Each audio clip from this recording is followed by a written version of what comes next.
parler d'un livre, Après l'alcool, chronique d'une abstinente libre et heureuse. Anne Mongeau revient avec un livre, un deuxième, et elle a choisi le plateau du Grand Rendez-vous pour nous en parler. On l'accueille immédiatement.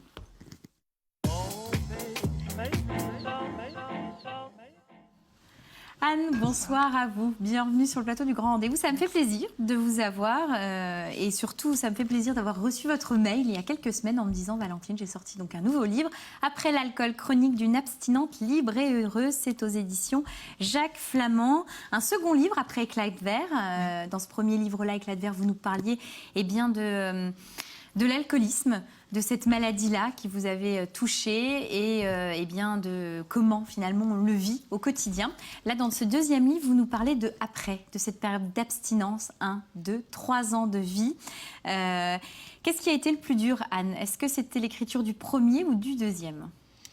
L'écriture n'a pas été difficile, que ce soit dans le premier ou dans le deuxième, mais elle a été, la démarche d'écriture a été très différente dans les deux livres, ça c'est vrai. C'est-à-dire que le premier livre, l'écriture a été très libératrice. C'était tellement pesant pour moi de me dire, de porter cette maladie-là comme quelque chose de secret, enfin ça m'étouffait, et l'écriture m'a permis justement de prendre de l'oxygène et de me libérer de ça. Le deuxième livre, en fait, ça correspond. Je l'ai écrit parce qu'il y avait une demande des lecteurs. J'ai eu des retours, évidemment, des lecteurs. Et finalement, les gens se questionnaient beaucoup sur comment on fait pour vivre sans alcool, comment on fait pour durer dans l'abstinence, pour être solide, comment on fait pour traverser les périodes de fête, de fin d'année, sans alcool, etc.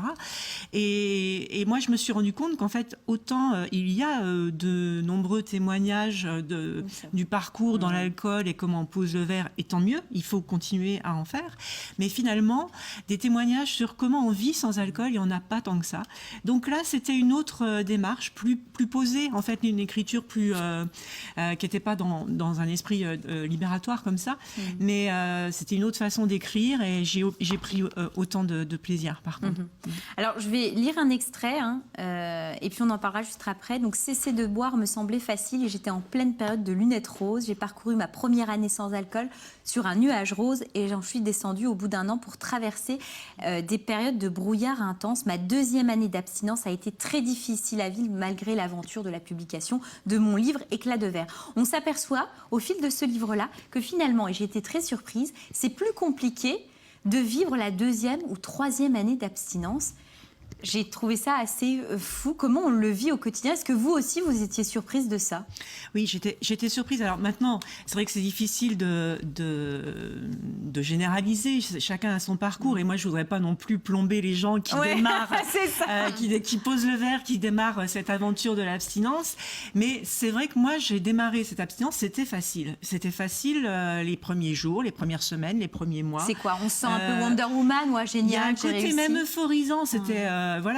c'est un combat qu'on gagne, voilà. C'est génial. Et puis j'étais tellement heureuse de plus me battre avec le produit que c'était presque grisant cette abstinence-là. Et en fait, ce qui s'est passé dans mon cas, c'est que au bout d'1 an, cette euphorie, elle retombe en fait. Le corps, il s'habitue à ce régime-là du sans-alcool. Et de euphorisant, ça devient un peu morose à un moment. C'est-à-dire que voilà, il y a eu un côté à un moment, à quoi bon finalement, mais en même temps, c'est ça qui est compliqué à expliquer, c'est que en même temps, tout ce bagage de cette première année d'abstinence, on l'a, il est là, c'est-à-dire que même si il y a des jours sans, où on a l'énergie dans les chaussettes, malgré tout, on est quand même content de cette vie sans alcool, de plus être en lutte, de plus connaître l'ivresse avec le côté sordide, etc. Mais c'est pour ça que, voilà, moi, dans mon groupe d'entraide, on dit souvent, c'est un jour à la fois, c'est 24 heures à la fois. C'est au jour le jour. C'est au jour le jour. Se projeter dans l'avenir, c'est quelque chose de très, très difficile. Je le déconseille. Moi, quand j'ai posé le verre et je me suis dit, j'avais 33 ans la première fois, c'est terminé, je vais plus jamais boire de ma vie, mais c'était horrible. C'était horrible. Donc, quand, après une rechute en 2010, j'ai à nouveau posé le verre, moi, j'ai pas décidé d'arrêter de boire jusqu'à la fin de mes jours. Encore aujourd'hui, je me réserve le choix de pouvoir boire un jour, mais je fonctionne pas comme ça. Et là, c'est plus facile à vivre, en fait. C'est beaucoup plus facile à vivre quand on se projette pas trop loin dans l'avenir.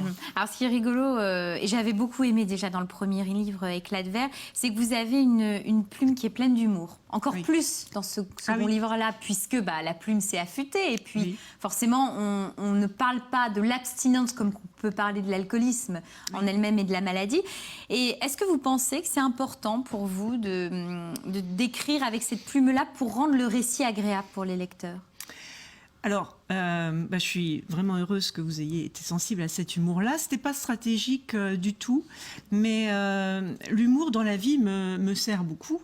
C'est un vrai outil, en fait, pour moi. Et ça m'a aussi beaucoup aidé dans mon parcours d'abstinente pour désacraliser des choses, pour désamorcer des moments difficiles, des tensions, rire de soi-même aussi. C'est quand même important, avoir Encore plus, je pense que quand on est une femme, je pense aussi que c'est encore plus important d'apporter cette note d'humour. Oui, et de légèreté aussi, mais à bon escient, parce que moi je supporte pas l'humour lourdingue sur l'alcool, ça me fait pas rire, mais je peux vous dire que c'est souvent les malades alcooliques savent rire de l'alcool avec beaucoup de finesse, en fait, et c'est quelque chose qui peut être effectivement très très drôle. Voilà. En tout cas, moi je vous invite à découvrir ce livre, Après l'alcool, chronique d'une abstinente libre et heureuse, et c'est aux éditions Jacques Flamand. Merci beaucoup, Anne. Merci. Alors là, on n'a plus le temps. C'est-à-dire qu'il faudra réinviter Anne. Hein, avec grand plaisir. Ou alors on va poursuivre l'émission juste après. Là, on arrête le 26 minutes, on lance le générique, puis nous, on va poursuivre cette discussion. Je vous rappelle la question de ce soir. Quel est le titre du nouveau livre d'Anne Mangeot ? Quel est le titre ?